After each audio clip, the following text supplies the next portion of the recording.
बांग्लादेश ने अपना असली रंग दिखाना शुरू कर दिया है। बांग्लादेश भारत को बदनाम कर रहा है, भारत को धमकी दे रहा है। बांग्लादेश ने अचानक ऐसे कई कदम उठाए हैं जो सीधे सीधे भारत का अपमान है। बांग्लादेश में कुख्यात चरमपंथी उपदेशक जाकिर नाइक के पीस टीवी का प्रसारण दोबारा शुरू हो सकता है। इसका ऐलान खुद भगोड़े जाकिर नाइक ने किया है। बीएनपी का कहना है कि भारत शेख हसीना को तुरंत बांग्लादेश के हवाले कर दे। इसके लिए बीएनपी ने उस प्रत्यर्पण संधि का हवाला दिया है जो भारत और बांग्लादेश ने साइन की है। भारत पर दबाव बनाने के लिए मोहम्मद यूनुस सरकार ने शेख हसीना और उनकी पार्टी के कई नेताओं के डिप्लोमेटिक पासपोर्ट रद्द कर दिए हैं। बांग्लादेश में यह अफवाह फैलाई जा रही है कि भारत ने त्रिपुरा में डंबूर बांध का दरवाजा खोल दिया, जिसकी वजह से बांग्लादेश में बाढ़ आ गई, लेकिन ये सफेद झूठ है। बांग्लादेश में मोहम्मद यूनुस सरकार ने ऐलान किया है कि वो तीस्ता जल विवाद को अंतरराष्ट्रीय मंच पर ले जाएंगे।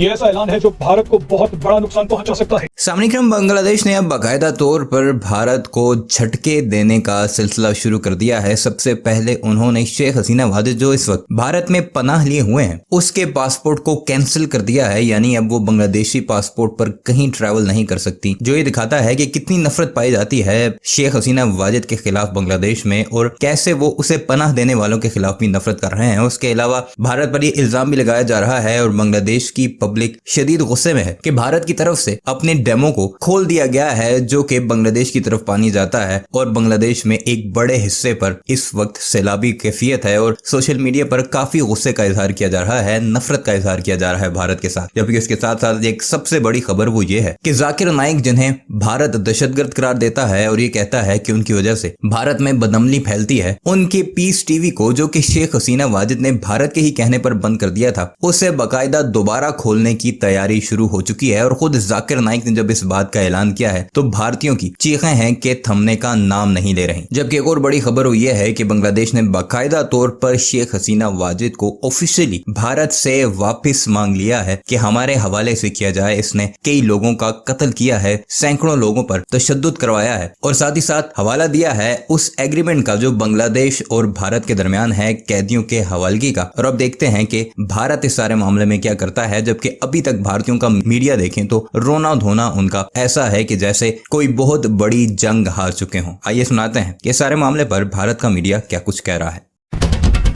बांग्लादेश ने अपना असली रंग दिखाना शुरू कर दिया है।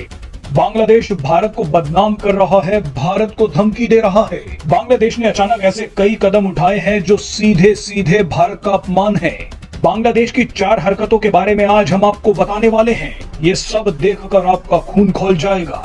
सबसे पहले तो बांग्लादेश ने अपने देश में आई भयंकर बाढ़ का झूठा आरोप भारत पर लगा दिया है। बांग्लादेश में यह अफवाह फैलाई जा रही है कि भारत ने त्रिपुरा में डंबूर बांध का दरवाजा खोल दिया, जिसकी वजह से बांग्लादेश में बाढ़ आ गई, लेकिन ये सफेद झूठ है। खुद भारतीय विदेश मंत्रालय ने इस झूठी खबर का खंडन कर दिया है। इसके बाद एक और खबर आई जो आपको गुस्सा दिला देगी। बांग्लादेश में कुख्यात चरमपंथी उपदेशक जाकिर नाइक के पीस टीवी का प्रसारण दोबारा शुरू हो सकता है। इसका ऐलान खुद भगोड़े जाकिर नाइक ने किया है। मामला यही नहीं रुका। इसके बाद तो बांग्लादेश ने शेख हसीना को लेकर एक बड़ा ऐलान कर दिया। शेख हसीना 5 अगस्त से भारत की शरण में है, मगर अब बांग्लादेश की मुख्य विपक्षी पार्टी बांग्लादेश नेशनलिस्ट पार्टी यानी बीएनपी ने भारत से शेख हसीना के प्रत्यर्पण की मांग कर दी है। बीएनपी का कहना है कि भारत शेख हसीना को तुरंत बांग्लादेश के हवाले कर दे। इसके लिए बीएनपी ने उस प्रत्यर्पण संधि का हवाला दिया है जो भारत और बांग्लादेश ने साइन की है। इस संधि के तहत दोनों देश एक दूसरे के देश में मौजूद अपराधियों का प्रत्यर्पण करते हैं। बीएनपी का कहना है कि शेख हसीना एक अपराधी हैं, उन पर बांग्लादेश में मामला चल रहा है, इसीलिए भारत तुरंत शेख हसीना को बांग्लादेश के हवाले कर दे। भारत पर दबाव बनाने के लिए मोहम्मद यूनुस सरकार ने शेख हसीना और उनकी पार्टी के कई नेताओं के डिप्लोमेटिक पासपोर्ट रद्द कर दिए हैं। ये कदम उठाने के बाद बांग्लादेश ने इससे भी बड़ा फैसला ले लिया। बांग्लादेश में मोहम्मद यूनुस सरकार ने ऐलान किया है कि वो तीस्ता जल विवाद को अंतरराष्ट्रीय मंच पर ले जाएंगे। ये ऐसा ऐलान है जो भारत को बहुत बड़ा नुकसान पहुंचा सकता है। जानकारी के लिए बता दें कि दशकों से भारत और बांग्लादेश के बीच तीस्ता जल विवाद चल रहा है, मगर पीएम मोदी और शेख हसीना इस विवाद को सुलझाने वाले थे, लेकिन उससे ठीक पहले शेख हसीना की सरकार को गिरा दिया गया। 404 किलोमीटर लंबी तीस्ता नदी हिमालय से निकलती है, उसके बाद सिक्किम और पश्चिम बंगाल के रास्ते बांग्लादेश में जाती है। दशकों से बांग्लादेश का कहना है कि वो तीस्ता के 50% पानी पर अधिकार चाहता है, जबकि तीस्ता नदी की 83% यात्रा भारत में है। बांग्लादेश का यह भी कहना था कि वो अपने हिस्से की तीस्ता नदी पर बांध बनाना चाहता है। पिछले कई सालों से चीन बांग्लादेश पर दबाव बना रहा था कि बांध बनाने का ठेका उसे दे दिया जाए, लेकिन भारत ने कड़ी आपत्ति जताई थी। इसके बाद शेख हसीना ने फैसला किया कि बांध भारत बनाएगा, ना कि चीन। भारत का डर जायज था, क्योंकि बांग्लादेश के जिस इलाके में ये बांध बनना है वो जगह नॉर्थ ईस्ट राज्यों को भारत से जोड़ने वाले सिलीगुड़ी कॉरिडोर से सिर्फ 93 किलोमीटर दूर है। यानी बांग्लादेश का ये बांध भारत की एक स्ट्रेटेजिक लोकेशन के पास है। इसीलिए बड़ा कदम उठाते हुए शेख हसीना ने फैसला ले लिया था कि ये बांध भारत ही बनाएगा।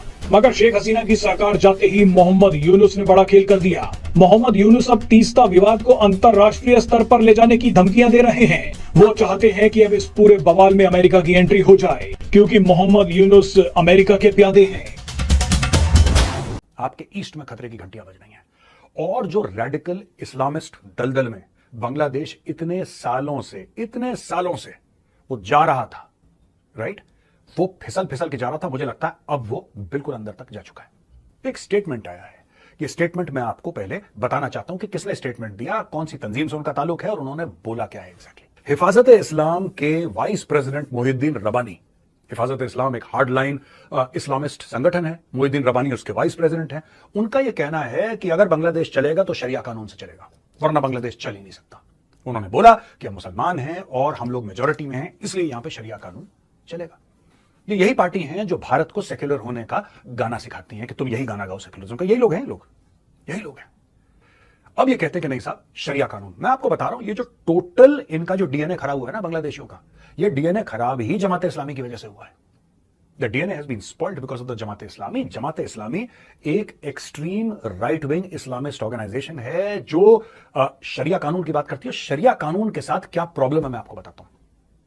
शरिया कानून, आप सब लोग डिस्कशन देखते होंगे, टेलीविजन पे हो रहा है, कोई शरिया कानून के खिलाफ है, कोई उसके साथ खड़ा है। जो शरिया कानून के साथ खड़ा है, इवन भारत के टेलीविजन डिबेट्स में दोस्तों, वो इंसान भी शरिया कानून नहीं चाहता, क्योंकि शरिया कानून इतना खतरनाक है।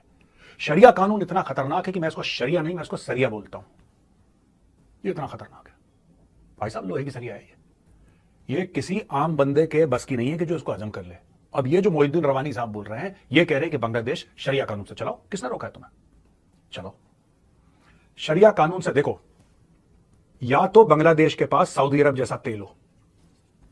मेरी बात सुनिएगा ध्यान से। आपके नखरे दुनिया एक कारण से झेलती है। दुनिया आपके नखरे तब नहीं झेलेगी कि आप बिल्कुल भूखे पड़े हैं, आपके कपड़े फटे हैं और आपकी नाक हवा में ना। 2 मिनट में थप्पड़ मार के कान से घसीट के रगड़ देगी सड़क पे। सऊदी अरब के नखरे क्यों झेलती है दुनिया? तेल है सऊदी अरब में, रेत कम है, तेल ज्यादा है।